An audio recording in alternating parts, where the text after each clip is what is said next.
You got division of fractions. You keep it, you change it to multiplication, and you flip it. Keep, change, flip, right?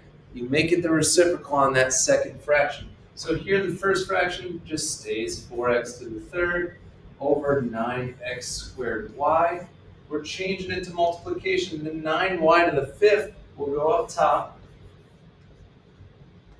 and the 16 will go to the bottom. Again, it says assume that all our variables, assume all expressions are defined. We don't need to worry about the x cannot equal stuff.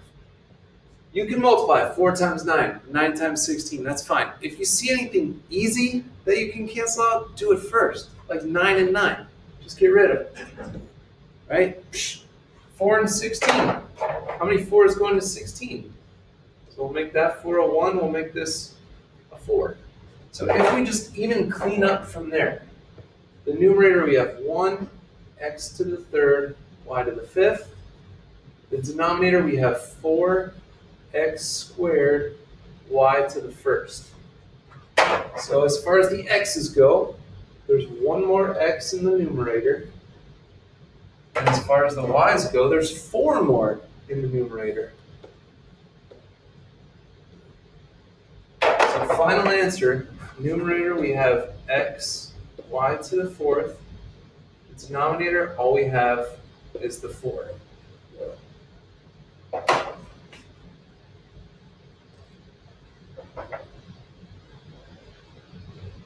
All right.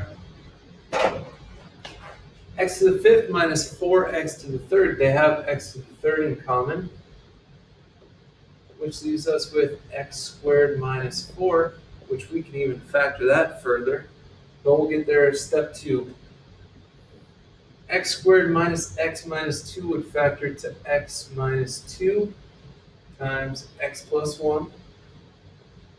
Now remember, we're changing this to multiplication. We're flipping this fraction. So x squared minus 1 is up top, which that's a difference of squares. So that becomes x plus 1 times x minus 1. This x to the fifth stuff is now the denominator. They have a common factor of x to the third, which would leave us with x squared minus x minus 2. Okay? Let's take it a little further. So we have x to the third. We got x squared minus 4, that's a difference of squares. X plus 2 times x minus 2. The denominator, we already factored it. X minus 2 times x plus 1. The next fraction, we got our x plus 1, x minus 1 already factored. We got the x to the third.